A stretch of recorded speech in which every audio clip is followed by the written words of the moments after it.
Okay, another concept under the commercial law is banking laws. So let's first talk about the Bank Secrecy Law, or RA 1405 and 6426 as amended. The confidentiality of bank deposits remains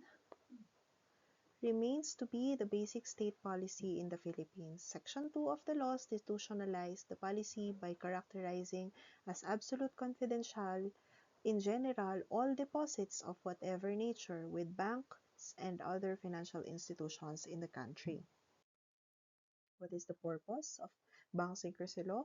One, to give encouragement to the people to deposit their money in banking institutions, discourage private hoarding so that the same may be properly utilized by banks in authorized loans to assist in the economic development of the country, and the absolute confidentiality of rule in RA 1405 actually aims at protection from unwarranted inquiry or investigation if the purpose of such inquiry or investigation is merely to determine the existence and nature as well as the amount of the deposit in any given bank account.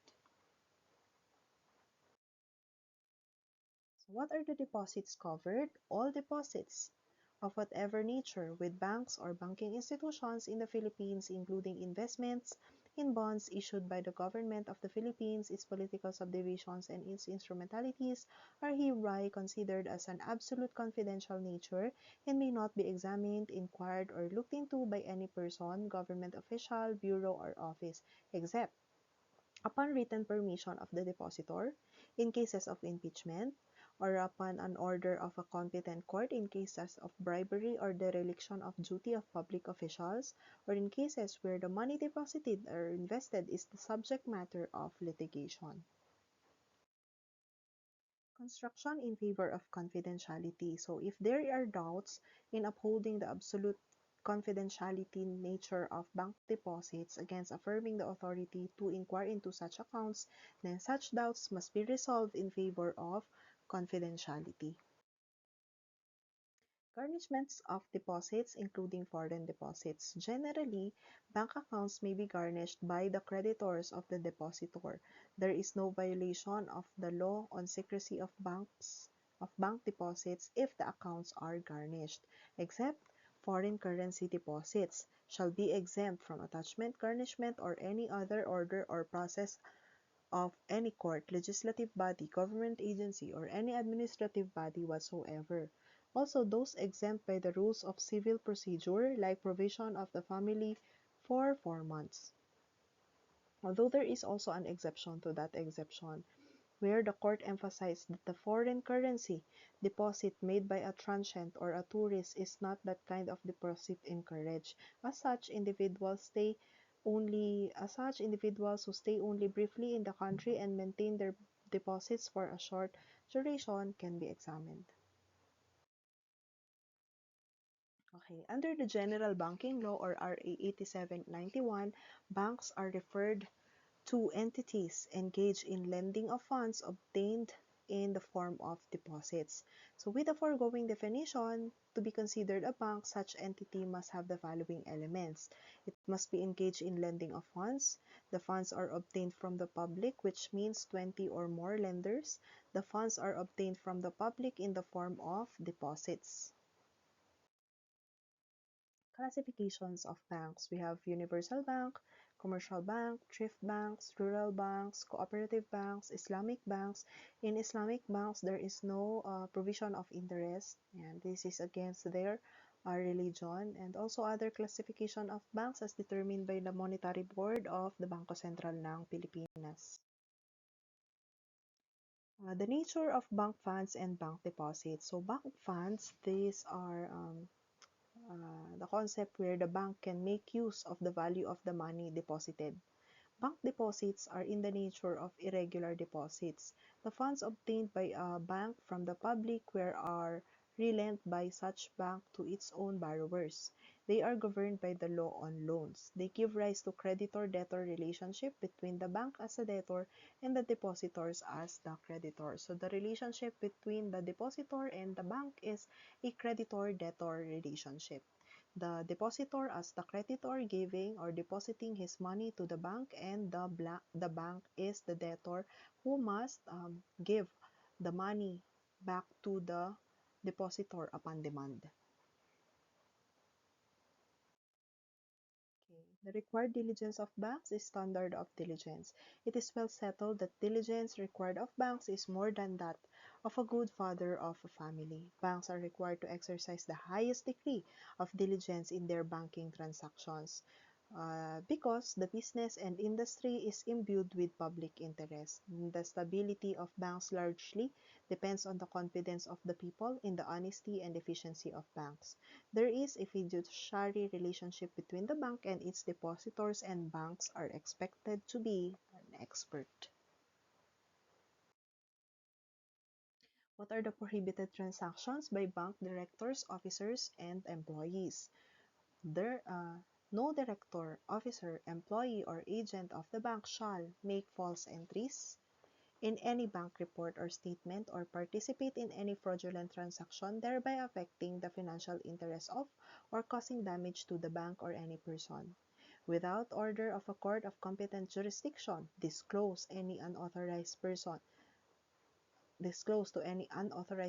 any information relative to the funds or properties in the custody of the bank belonging to private individuals, corporations, and any other entity, provided that, with respect to bank deposits, the provisions of existing laws shall prevail. They are also not allowed to accept gifts, fees, commissions, or any other forms of remuneration in connection with the approval of a loan and other credit accommodation from the said bank. They are not also allowed to overvalue or aid in overvaluing any security for the purpose of influencing in any way the actions of the bank or any bank, and to outsource inherent banking functions.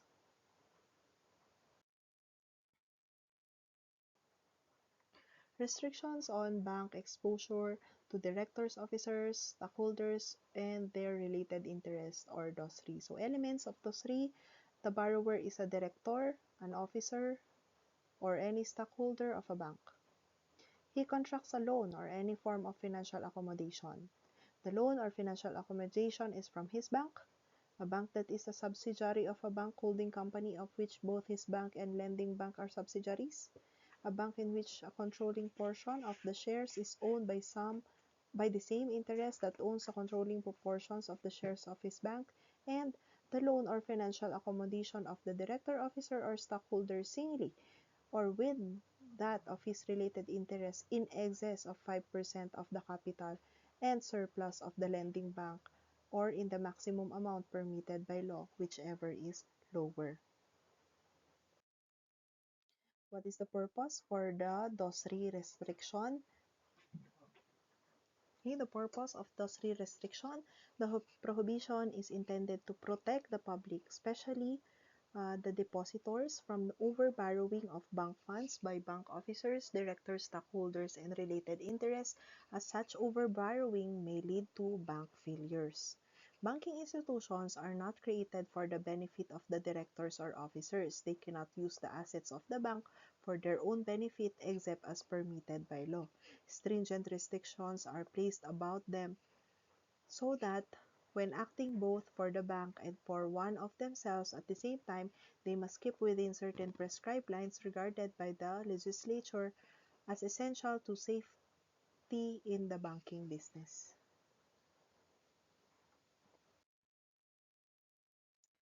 Now let's go to PDIC, or the Philippine Deposit Insurance Corporation.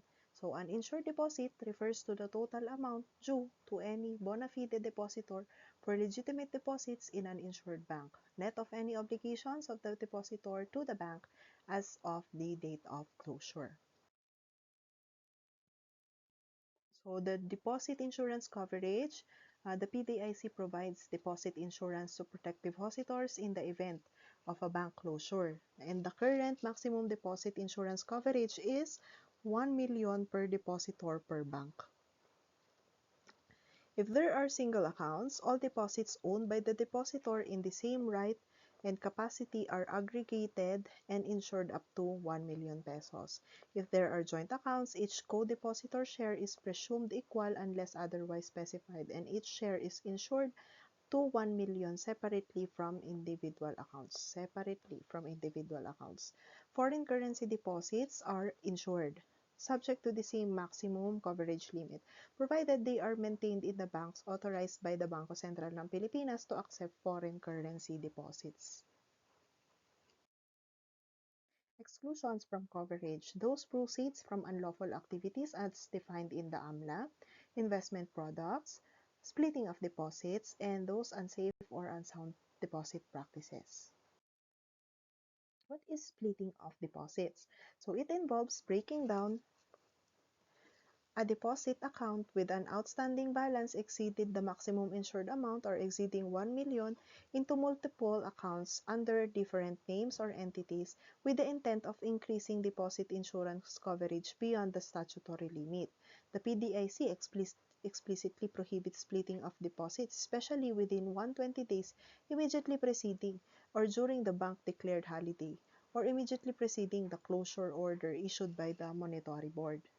Indicators of splitting of deposits: a deposit account with an outstanding balance of more than 1 million is broken down and transferred to two or more accounts in the name of persons or entities who have no beneficial ownership in the transferred deposits in their names, within 120 days immediately preceding or during bank declared holiday, or immediately preceding the closure order issued by the Monetary Board, for the purpose of availing the maximum deposit insurance coverage, and this is prohibited. Now let's go to Anti-Money Laundering Act, or AMLA. So it is the policy of the state to protect and preserve the integrity and confidentiality of bank accounts, to ensure that the Philippines shall not be used as money laundering site for the proceeds of any unlawful activity, to extend cooperation in transnational investigations and prosecutions of persons involved in money laundering activities whenever committed, as well as in the implementation of targeted financial sanctions related to financing of the proliferation of weapons of mass destruction, terrorism, and financing of terrorism pursuant to resolution of the United Nations Security Council. Note that the AMLA has a deterrence function. That is, it is meant to stop not only the practice of money laundering in all its stages, but more importantly, the crimes that generated the proceeds that are being laundered. What are the covered institutions? Those supervised by the BSP, so banks, quasi-banks, those supervised by the Insurance Commission, so insurance, surety, and those supervised by the SEC, uh, Yan. Designated non-financial business and professions, casinos including internet and ship-based casinos, real estate developers and bankers, offshore gaming operators. And obligations of those covered institutions: they must know their client. Customer identification: they must keep a record of their customers. And third, to report any covered or suspicious transactions. So what are those covered transactions? Well, generally, it is a transaction in cash or equivalent monetary instrument involving a total amount in excess of 500,000, so 501, within one banking day. Except for casinos, a single casino transaction involving an amount in excess of 5 million or its equivalent in any other currency, or for real estate developers, a single cash transaction involving 7.5 million or its equivalent in any other currency. Now, what are these suspicious transactions? So these are transactions with covered institutions regardless of the amount involved, where any of the following circumstances exist: when there is no underlying legal or trade obligation, purpose, or economic justification, the client is not properly identified, the amount involved does not commensurate with the business or financial capacity of the client. Taking into account all known circumstances, it may be perceived that the client's transaction is structured in order to avoid being subjected to reporting to AMLC. Any circumstance relating to transaction in which is observed to deviate from the profile of the client, any transaction in any way related to unlawful activities under the under the AMLA and any transaction similar or analogous to the foregoing. So, covered transactions report involves the transactions in cash or other equivalent monetary instrument involving a total amount in excess of 500,000 within one banking day. While suspicious transaction report involves transactions with covered institution regardless of the amount involved made under any of the suspicious circumstances enumerated by law. So what is the safe harbor provision? So when reporting covered or suspicious transactions to the AMLC by the covered institution and their officers and employees, they shall not be deemed to have violated the secrecy of bank deposits, law, and similar laws. In fact, there can be no administrative, criminal, or civil proceedings that shall lie against any person for having made a covered or suspicious transaction report in the regular performance of his duties and in good faith, whether or not such reporting results in any criminal prosecution under this act or any other Philippine law. So, what is money laundering? Money laundering is a crime whereby the proceeds of an unlawful activity is transacted, thereby making them appear to have originated from a legitimate sources. Laundering is a term to describe investment or other transfer of money flowing from the racketeering, drug transaction, other illegal sources into legitimate channels so that its original source cannot be traced. So what are the predicate crimes or unlawful activities? This is so long, we need not memorize, but we only have to familiarize. So kidnapping, drugs, graft and corrupt practices, plunder, robbery, extortion, hueting, masyaw, piracy, qualified theft, swindling, smuggling, Electronic Commerce Act violation, hijacking, fraudulent practices under the SRC and the like. So how is money laundering committed? So first, there is placement. At this stage, the launderer inserts the dirty money into a legitimate financial institution, usually in the form of cash bank deposits. And then there will be layering. It involves sending the money through various financial transactions to change its form and make it more difficult to follow. It may consist of bank-to-bank transfers, changing currency, or purchasing high-value items. And then integration. The money now re-enters mainstream economy in legitimate-looking form, appearing to have come from legitimate transaction. Now, the authority. So, the AMLC has the authority to inquire, freeze, and forfeit properties. The AMLC may inquire into or examine any particular deposit or investment, including related accounts, with any banking institution or non-stock financial institution upon order of any competent court in cases of violation of the Act when it has been established that there is a probable cause that the deposits or investments involved are related to unlawful activity or to any money laundering offense. So generally, a court order ex parte must first be obtained before the AMLC can inquire into related accounts. Of course, there's an exemption. And what are these? No court order shall be required in the following cases: kidnapping for ransoms, uh, violations of drugs cases, hijacking, drug act, dangerous drugs act, ayan.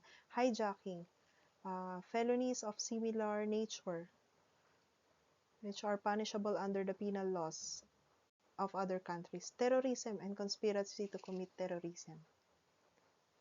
No more court order.